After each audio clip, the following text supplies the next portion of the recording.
The notorious Conor McGregor made his return to the UFC on Saturday for UFC 257, but he definitely didn't get a warm welcome back from Dustin Poirier. Welcome back to Penn State Sports Night. I'm Sommer Thomas alongside Zach Gershman and Evan Lasek, here to give you the rundown on Saturday's UFC action. So, Evan and Zach, tell me a little bit about some of the exciting fights from Saturday night, specifically the Hooker vs. Chandler fight. Now, as we both know, Chandler is a UFC newcomer, so how do you think that he showed the UFC fan base that he's ready for a title shot? Now, his debut at a Bellator Summer was really impressive. It was something insane, in my opinion. 1-0 to start. He really did not show any signs that he was a newcomer, quite honestly. He was really scheming. At first, when I was first watching the fight, I was honestly like, oh, he's a little bit scared right now. This is his first fight. Daniel Hooker's a brawler. He's got experience. I thought he was a little shy of him, but no, he was scheming him the whole time. He was throwing some jabs to the gut area, and he was just protecting his face because that's what Hooker's going to do to you. So I thought the whole time he's running away, but no, he was playing up there, Zach. He was really playing mental games with him. So all day he was just protecting himself, he was protecting his face, and then he just throwing the light jabs to the chest, really messing with him, and then finally got that opening, and just Hooker left his face wide open, and that really just wrote history right there for him. Yeah, Chandler had a really impressive debut coming out of Bellator. He fought a similar guy of similar style when he was at Bellator, so it wasn't like he went in without any experience. He's one of the best Bellator fighters that there ever was. Now he's going out to the big stage, being the UFC, and he definitely did not disappoint with this. As you said, he was kind of playing on the defense, like I'm going to take a step back a little bit, and then he waited for that opening. He was opening him up with the jabs a little bit to keep that separation.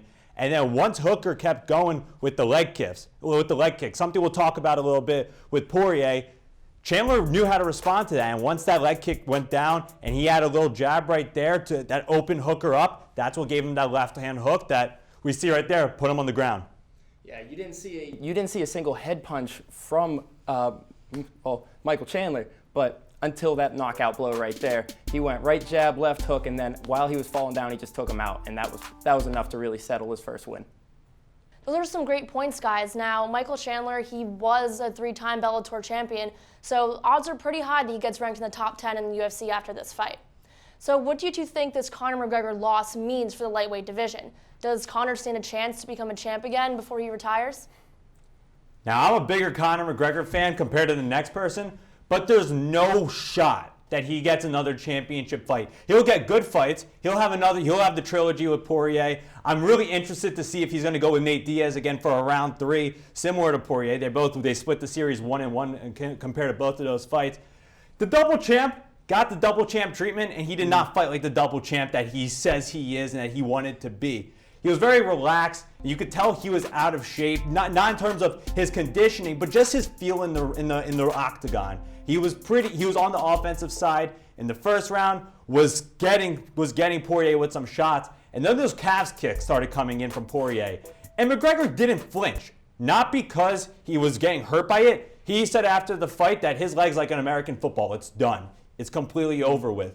But he wasn't responding to them until the second round. And you saw him try grabbing the leg a little bit. But because he switched his game plan and went after the leg of Poirier, that's when Poirier came in with the shot and knocked him out. Yeah, the notorious Conor McGregor, of course. His confidence was at an all-time high. And I think that really that's why he wasn't doing that. He thought he could just outfight him the whole time. He hasn't fought in a year. He boxed for a little bit. That's a different training than UFC fighting. He did come back, fight UFC, but this is a whole different guy. This is the number 2 lightweight fighter in the UFC right now.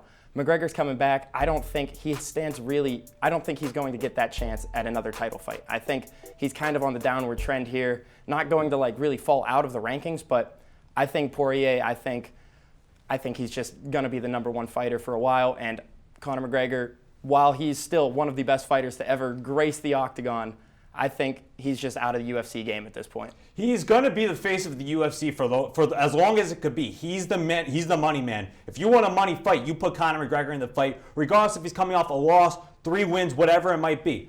My fear when it came to Conor McGregor in this fight, I felt he was looking towards Khabib more than he was looking towards Poirier. He's been jagging at the bit. He's wanted that fight with Khabib. He's wanted that rematch. He's wanted that redemption.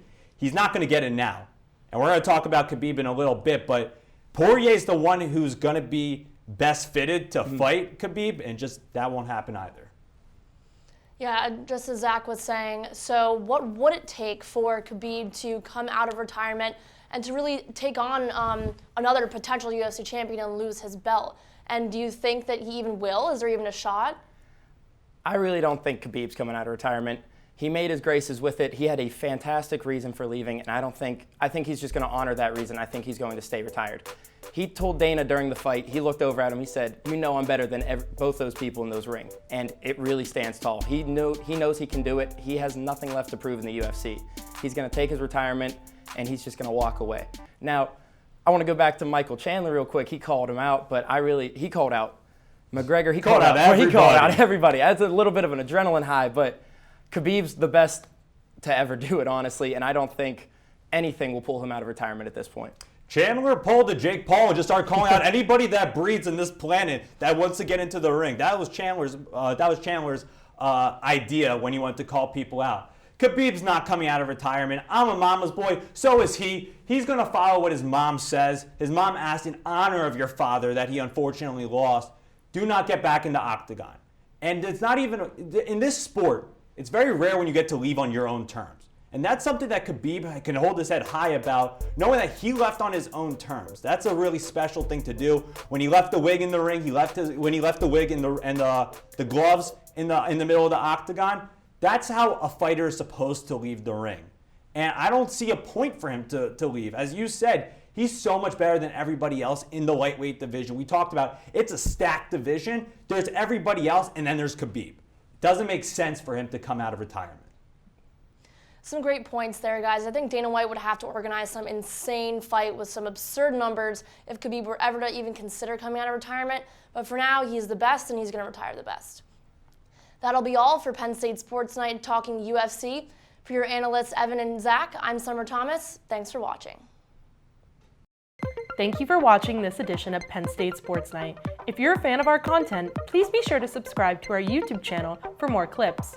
Also, follow us on Twitter at PSSN TV and on Instagram at PSU Sports Night to keep up with all the action. For all my colleagues, we are Penn State Sports Night.